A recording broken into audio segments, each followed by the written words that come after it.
कहानी की शुरुआत में हमारी मुलाकात मैलरी नाम की एक लड़की से होती है जो अपनी कार से डेनवर शहर की ओर आगे बढ़ रही थी। दरअसल मैलरी की जल्दी ही शादी होने वाली है, इस कारण वो डेनवर शहर जा रही है। तभी उसे अपनी बहन एला का कॉल आता है जो उसे बताते हैं कि उसे डेनवर पहुंचने के लिए एरोप्लेन से आना चाहिए था, लेकिन मैलरी उसे बताती है कि वो कार से ही आ रही है और उसे कार से आने में कोई दिक्कत नहीं होगी। इसके बाद वो कॉल काट देती है। तभी रास्ते में उसकी कार खराब हो जाती है। वो कई बार उस कार को स्टार्ट करने की कोशिश करती है और ऑटोमोबाइल कस्टमर केयर को कॉल लगाने की भी कोशिश करती है, लेकिन उसका कॉल कनेक्ट नहीं होता है। इसके बाद वो कार के पीछे आकर वहीं पर कपड़े बदलने लगती है। तभी उसे वहाँ पर क्रिश्चियन नाम का एक आदमी नजर आता है जिसे मैलरी सारी सिचुएशन बताती है कि उसकी कार खराब हो चुकी है। क्रिश्चियन उसकी मदद करने के लिए कहता है। मैलरी भी उसे हाँ कर देती है। क्रिश्चियन उस कार को ठीक करने लगता है और कुछ ही देर में वो उस कार को ठीक कर देता है। अब कार स्टार्ट होने पर मैलरी क्रिश्चियन को थैंक यू बोलकर अपनी कार स्टार्ट करके वहाँ से जाने लगती है, लेकिन कुछ ही दूरी पर पहुँचने पर उसे गिल्ट महसूस होता है क्योंकि क्रिश्चियन ने उसकी गाड़ी स्टार्ट की थी और उसकी मदद की थी, मगर मैलरी उसे पैदल ही वहाँ पर छोड़कर जा रही है। वो सोचती है कि वो भी क्रिश्चियन को लिफ्ट दे सकती है और उसे उसकी डेस्टिनेशन तक पहुँचा सकती है। मैलरी अपनी कार को रिवर्स कर लेती है और क्रिश्चियन को अपने साथ चलने के लिए कहती है। क्रिश्चियन उसकी बात मानकर कार में बैठ जाता है और वो दोनों आगे बढ़ते हैं। कुछ दूर चलने पर क्रिश्चियन मैलरी से नॉर्मल सी बातें करता है, लेकिन थोड़ी दूर आगे बढ़ने पर वो रास्ते में अजीब सी हरकतें करने लगता है। वो इस बारे में बात करता है कि कैसे डेस्टिनी ने उन्हें एक साथ मिलाया और ऐसा ही होना था, जिससे नाराज होकर मैलरी उसे अपनी कार से बाहर निकलने के लिए कहती है, लेकिन क्रिश्चियन ऐसा नहीं करता। वो उसे डराने की कोशिश करता है और अपने पास रखे हुए एक चाकू को निकालकर उसे ड्राइव करने के लिए कहता है और मैलरी भी उसकी बात को मान लेती है क्योंकि उसे क्रिश्चियन से डर लगने लगा था।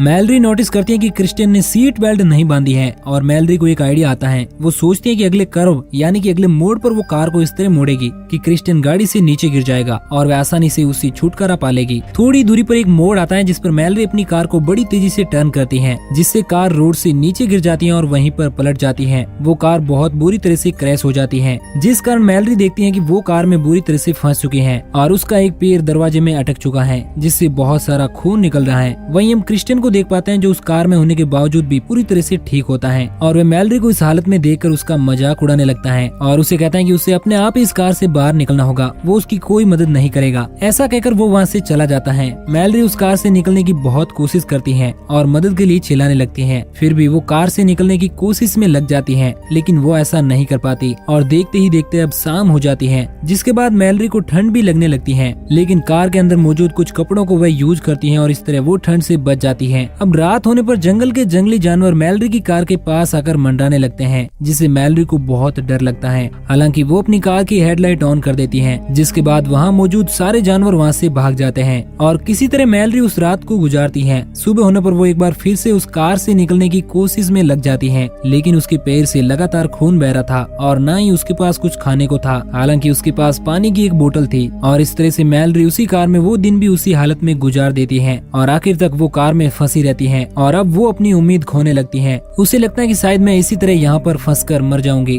थोड़ी देर बाद वहाँ पर क्रिश्चियन एक बार फिर से आता है और उसकी ऐसी हालत देखकर मैलरी का मजाक उड़ाने लगता है, जिससे मैलरी को उस पर बहुत ज्यादा गुस्सा आता है, लेकिन वो कर भी क्या सकती थी क्योंकि वो कार के नीचे दबी हुई है। इसके बाद क्रिश्चियन उसे बताता है कि उसने पास ही के घर पर कब्जा कर लिया है क्योंकि घर के लोग घर में नहीं है, वहाँ की पूरी फैमिली बाहर गई हुई है और अब वो उसी घर में अपना डेरा जमा चुका है ताकि वो घर से खाने पीने की चीजें ले सके और अपने अच्छे दिन गुजार सके। इस दौरान क्रिश्चियन मैलरी के सामने ही खाना खाने लगता है और कुछ कोल्ड ड्रिंक भी पीने लगता है और वह उसे चिढ़ाने लगता है। क्रिश्चियन देखता है कि मैलरी की हालत बहुत ज्यादा खराब हो चुकी है, इस कारण वो उसे उसी हालत में वहाँ पर छोड़कर वहाँ से जाने लगता है। इसके बाद एक बार फिर से रात हो जाती है और मैलरी ठंड से बचने के लिए अपने पास रखे हुए लाइटर से कार के पास ही आग जलाती है। थोड़ी देर बाद कोशिश करने पर उसे नींद लग जाती है, लेकिन रात होने पर उसकी नींद खुल जाती है क्योंकि कुछ चूहे उसकी बॉडी पर रेंग रहे थे, जिनसे परेशान होकर वो एक चूहे को लकड़ी की मदद से खत्म कर देती है और उसे खा जाती है क्योंकि उसने 3 दिनों से कुछ भी नहीं खाया था। और इस दौरान मैलरी अपना ही यूरिन पानी की जगह पी लेती है, इससे उसकी काफी हद तक प्यास बुझ जाती है। अगली सुबह मैलरी की नींद खुलती है क्योंकि उसका मोबाइल बज रहा था, लेकिन जैसे ही वो मोबाइल उठाने की कोशिश करती है तभी वहाँ पर क्रिश्चियन आ जाता है, जिसे देखकर वो अपना मोबाइल छुपा लेती है ताकि क्रिश्चियन उससे उसका मोबाइल ना छीन ले।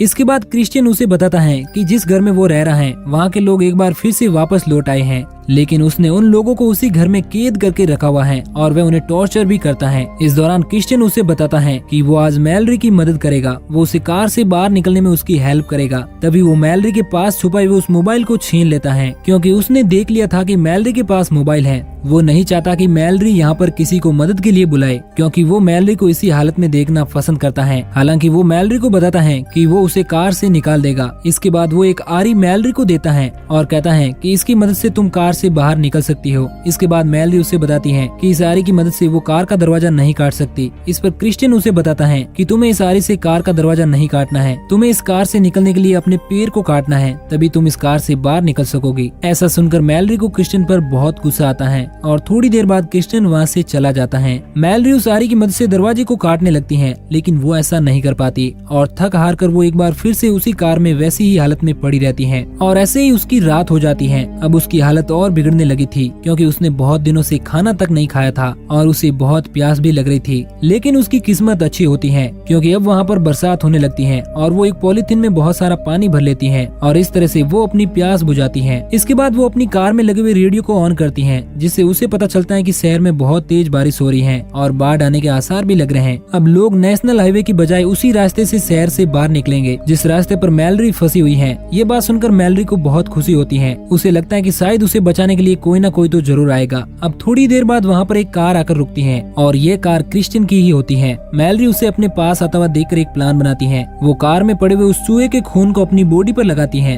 ताकि क्रिश्चियन को लगे कि मैलरी अपना पैर काटते हुए मर गई है और मौका देकर वो उस पर अटैक कर सके। थोड़ी देर बाद वहाँ पर क्रिश्चियन आता है जिसे लगता है कि मैलरी मर चुकी है। क्रिश्चियन उस कार के नजदीक आता है और मैलरी को चेक करने लगता है, लेकिन इस बीच मैलरी उसके ऊपर अटैक कर देती है और उसके कार की चाबी छुड़ाकर उसी जंगल में कहीं पर फेंक देती है। जिसके बाद क्रिश्चियन वहाँ से अपनी कार की तरफ हाईवे तक पहुँचता है, लेकिन तभी वहाँ पर एक पुलिस की गाड़ी आ जाती है। इसके बाद क्रिश्चियन उस पुलिस वाले को बताता है कि उसकी कार खराब हो चुकी है। इस कारण वो पुलिस वाला उसकी मदद करता है और उसे अपने साथ वहाँ से लेकर चला जाता है। इस दौरान मैलरी उस पुलिस वाले को बताने के लिए चिल्लाती है, लेकिन वो उसकी आवाज नहीं सुनता क्योंकि वहाँ पर बहुत तेज बारिश हो रही थी। इस कारण वो आवाज उस पुलिस वाले तक नहीं पहुँच पा रही थी और क्रिश्चियन उस पुलिस वाले के साथ वहाँ से चला जाता है और इस तरह से मैलरी एक बार फिर से अपने आप को उसी कंडीशन में फंसा पाती है और अब उसे पक्का यकीन हो जाता है कि वो यहीं पर मारी जाएगी क्योंकि क्रिश्चियन उसे किसी भी हालत में जिंदा नहीं बचने देगा। अब कुछ देर सोचने पर मैलरी डिसाइड करती है कि उसे अगर इस सिचुएशन से निकलना है तो उसे अपना पैर काटना ही होगा, जिससे उसकी जान बच सकती है और वह बड़ी हिम्मत करके अपना पैर काटने लगती है। लेकिन उसकी किस्मत कुछ और चाह रही थी। तभी वहाँ पर पानी का सैलाब आता है जिससे कार पानी में बहने लगती है क्योंकि बहुत तेज बारिश होने के कारण वहाँ पर बाढ़ आ चुकी थी।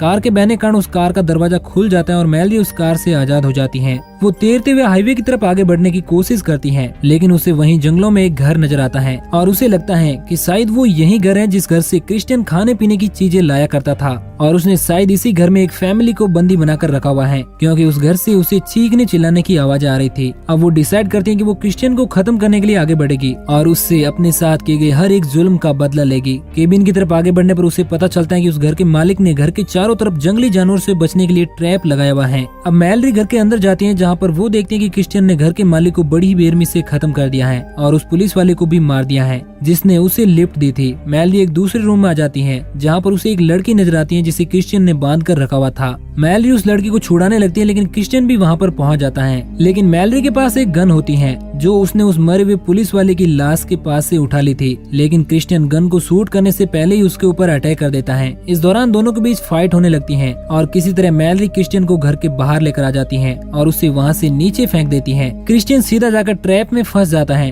और इस तरह से उसका एक पैर बुरी तरह से फंस जाता है और उसका बहुत ज्यादा खून बहने लगता है। थोड़ी देर बाद क्रिश्चियन की हालत खराब होने लगती है और वह कुछ ही देर में मरने वाला होता है, लेकिन तभी वहाँ पर मैलरी आ जाती है जो उसे बताती है कि वो उसकी मदद करेगी। वह उसे एक चाकू देकर कहती है कि तुम्हारे पास इस ट्रैप से निकलने के लिए एक ही रास्ता है और तुम्हें इस चाकू से अपने पैर को काटना होगा ताकि तुम यहाँ से आजाद हो सको। दरअसल मैलरी उसे उसी की भाषा में समझा रही थी। अब उसकी ये हालत देखकर मैलरी को बहुत अच्छा लगता है क्योंकि क्रिश्चियन ने पहले उसे बहुत ज्यादा टॉर्चर किया था। अब थोड़ी देर बाद मैलरी क्रिश्चियन को उसी हालत में छोड़कर वहाँ से उस लड़की को लेकर जाने लगती है और अब हम क्रिश्चियन को देखते हैं जिसकी सांसें अब धीरे धीरे बंद हो रही थी और वो थोड़ी देर में वहीं पर तड़प तड़प कर मर जाता है। और इसी के साथ ये मूवी यहीं पर एंड हो जाती है। तो दोस्तों आपको ये कहानी कैसी लगी नीचे कमेंट करके जरूर बताएं। तो ऐसी और इंटरेस्टिंग कहानियों को देखने के लिए चैनल को सब्सक्राइब जरूर करें।